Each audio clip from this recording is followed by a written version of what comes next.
Well, good evening no sa mga netizens around the world. So, andito na ako sa bahay namin. So, kanina pa ako nakauwi galing work, nakapag-dinner na rin. And I'm doing extra mile no. So, habang di pa ako inaantok, so gumagawa lang ako ng a little bit work no na naiwan ko sa office, kaya tawag doon ay extra mile. Pero ano ba talagang purpose bakit ako naka-reels ngayon or naka-TikTok ngayong gabi? Well, gusto ko lang i-share sa inyo yung incident ngayon lang, kani-kanina lang, bago ako nakipag-usap dun sa mga katrabaho ko, no? Ah, Sana hindi to modus, pero nakakagulat lang kasi out of nothing, may mga taong tumatawag hindi ko kilala na nagsasabi nagpadala ng GCash sa akin or what. 'Di ba? Tapos akala nila maloloko nila ako. So, kung baka merong ganun kayong experience, maging alerto lang po kayo, no. So, gusto ko lang i-share. So, nandito yung GCash account ko. O-open ko, ipapakita ko sa inyo. Kani-kanina lang may tumawag sa akin, no. Na taga Samar daw siya, nakiklaim siya na nakapagpadala daw siya ng tawag dito, nakapagpadala daw siya ng pera, no, pera sa akin, kumbaga nagkamali ng padala ng pera, no.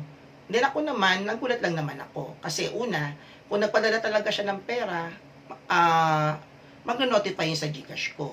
Kasi sa GCash, hindi na nagkakaroon ng notification text eh, kung may natanggap ka o may na-transfer. So, pinipilit niya pinipilit niya na makuha ay balik ko yung pera niya na pinadala raw niya. And take note, magkano yung pinadala niya? 501 daw. 501 pesos. So ngayon, ang sabi ko sa kanya, ako naman, buti lang, hindi ako agad nagpadala or what. Kumbaga, nagising-gising yung diwa ko. So, ang sabi ko sa kanya, ganito na lang, i-text mo sa akin yung amount na pinadala mo na ganito kasi ang kwento niya kasi hindi raw siya marunong mag-GCash, gumamit lang daw ginamit daw niya yung GCash number, nagpa-GCash lang daw siya sa kanyang katrabaho, ipapadala raw niya sa kanyang mag-ina, yun na sinabi niya nung una. Ang sabi ko, ganito na lang para matapos na yung conversation, i-text mo sa akin yung GCash number na nagpadala sa akin, magkano ba, anong reference number, anong date. So ayun nga, tawag dito, nag-text nga siya, so binigay niya sa akin yung GCash nung nagpadala sa akin, GCash number na nagpadala sa akin, yung amount and the reference number. So chinek ko naman. So, ginawa ko, ang sinabi nung may GCash number na binigay, yun doon nagpadala sa akin, nagpadala doon ng 501 pesos, itong reference number. So, when I check to my, totoo nga may nagpadala sa akin. No? Na, ang claim niya, kasi nagkamali lang ng padala. So, ito, date January 17, ipapakita ko, ito yung pinadala niya. So, as you can see sa transaction, ang pinadala niya ay piso lang. Diba? Ayan, malinaw sa sikat ng araw, kahit gabi na. Sinasabi niya kasi na 501 daw yung pinadala, pero piso lang talaga yung nakuha ko o natanggap ko. So, sinasabi niya nagkamaling padala. Ngayon, ang ginawa, another way, tiningnan ko pa yung notifications. So, tama naman. Today is January 17. So, 54 minutes ago. So, ito yung notification. So, nakalagay niya, nakatanggap ako ng piso mula doon sa GCash number na yon at may message pa, "Sir, na wrong send po ako. Budget sana ng mag-ina ko yan." O, diba? Ayan, ipapakita ko po. Kung nababasa po ninyo, diba, medyo malabo, no, sa aking camera, pero yan po talaga yon, nakatunayan na piso lang po talaga yung natanggap ko. O, diba? So ngayon, nung notify ko, sinabi ko dun sa yung dun sa number na tumawag sa akin at nag-text sa akin, sabi ko, piso lang pong natanggap ko. Sinabi ko sa kanya. Ngayon, medyo pumapalag siya. medyo pumapalag siya. Siguro paganda pakita ko yung conversation namin later, no? Ayoko sana siyang ipahiya, pero alam mo yon, parang iniisip ko kasi na minomodus ako, no? Kaya ingat kayo. Yun nga, sabi ko, piso lang po ang na-transfer, ang transfer sa akin. Sabi niya, 501 po lahat.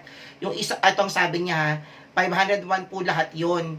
Yung isa po kasi na send sa laro po. Kasi, nung nagtrabaho, sa katrabaho ko po yun. Send ko na lang po yung screenshot sa inyo po, sa laro niya po. Yung online po, na casino daw po, kaya walang pangalan. Hello? Laro daw sa casino na walang pangalan, isasend na screenshot sa akin. Paano niya masasend sa akin yung screenshot? Sa text nga lang kami nag-usap. Diba? So, ako ginamit ko agad yung common sense ko. Pero sabi ko, piso lang po talagang na-transfer. May transaction history po ako na piso lang ang na-transfer sa akin. Galing po sa number na pinadala nyo po. Na tinext sa akin. Ang sagot niya, pa-check po sana, wala po akong mapapadala sa misis ko po. Papadala sa misis ko po kasi yon. Hindi naman po ako nagsisinungaling. Wala po bang ibang nagkasend ng GCash po na 500? Pa-double check na lang po. Alam mo, ito sinabi ko. Na-check ko na po, piso lang pong na-transfer sa number po na tinutukoy ninyo. May email, ang ginawa ko, hiningi ko ng email address. Sabi ko, may email address po ba kayo? Send ko na lang po sa yung transaction history ko na katunayan na piso lang po yung natanggap ko. Pinakita ko dito sa video ko. Ngayon, ano lang sagot niya sa akin? Hanggang sinabi lang niya sa akin, ay wag na po pala, wala palang na-send po sa inyo. Salamat po at pasensya na. Well, ako, to be honest, I don't want to be judgmental. Kasi una, inconsistent kasi sinasabi sa akin. Bakit inconsistent? Kasi una, sinabi niya sa akin, tumawag siya na meron siya nagkamali daw na ba't may napadalang 501 pesos sa akin. Tapos, ang sabi niya, na wrong send sa akin, which is may message naman, pero talagang piso lang yung natanggap ko. Tapos, buti nga, ginamit ko yung common sense ko, no, na makakala niya, dahil tumawag siya sa akin, hihingin ko na lang yung GCash number niya at ipapadala ko sa kanya. Buti lang naisipan ko sabihin sa kanya na i-text mo na lang sa akin yung GCash number nung taong nagpadala sa akin na sinasabi mo, dahil siya nga nagsasabi na hindi siya marunong mag-GCash, di ba? Magkano at yung reference number. O, binigay naman niya, pero nung kinounter check ko naman po, piso lang talaga yung natanggap ko. Di ba? Ginigiit niya na 501 kasi yung isa daw 500 na napadala sa akin para daw doon sa laro ng kanyang katrabaho, isa na lang daw sa akin yung screenshot, kahit walang pangalan. Hello, hindi man ako ganun kaengot para, alam mo yun, hindi ako ganun kaengot para maniwala, no? So, ako naman naging tuso kasi pera yun eh. Diba? O, pininindig akong piso lang talaga yun because the transaction history of my GCash account is, it proves to it. Diba? So, ayun. Diba? Yun lang naman yun. So, bigla siyang bumawi na.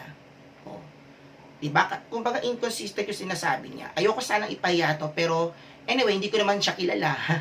No? Hindi ko naman siya kilala yung tumawag sa akin. Kaya ang akin lang, maging maingat po kayo sa mga modus, no? Ako pwede ko i-consider na modus tong incident na tong nangyari sa akin ngayong gabi.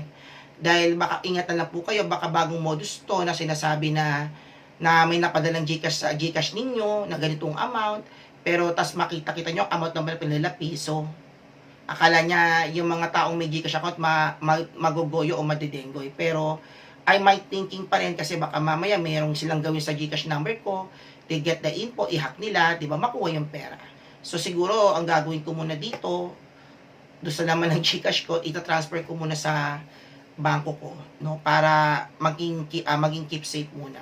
So, ayoko munang tawag dito muna. Well, anyway, so yun lang naman yun. I just want to share kasi, diba, pahirap ang panahon ngayon. Pero, alam mo yun, may mga tao na meron pa rin mga nanloloko, no? So, ingat lang tayo. Syempre, may kasabihan, kung may manloloko, may naloloko. Pero, walang manloloko kung walang naloloko. Kumbaga, huwag kang magpaloko. Bago kasi lang mag-claim ng, magsabi na kung ano na sa'yo, o di ba? Minsan maging alerto tayo. So, para, alam mo yon, hindi tayo maloko. Ayan. Butin talaga, listo ako kasi sinasabi niya na may natanggap siya in something na 501 pesos. Sabi ko, ganito na lang po para matapos sa usapan natin. Ayoko makipag-argue kasi isend nyo po yung GCash number. Sinend naman niya. Kaya lang yung aming context convo ay may inconsistency. So sabi ko, ay, nagsisinungaling to. Ginagamit pa niya yung mag-ina. So, hindi ko na palalawigin yun. Basta akin lang, maingat tayo. Baka mamaya bagong modus yan na sinasabing nagkamali nagpadala sa inyo, tapos yung pala, ang pinadala lang ay piso. Sabi ko nga, ibabalik ko nga yung piso. Sabi, okay lang wag na daw. O, diba? So, yun. So, mag-ingat tayo sa mga manggagancho. No, yun lang. So, anyway, so, ayan. Yun lang naman. And, medyo gabi na. And, good night sa inyo. I hope may mapulot kayong tips sa akin. So, yun lang, maging listo po kayo, mag-ingat po tayo sa mga manloloko at mga scammers. So, yun lang. So, good night to everyone.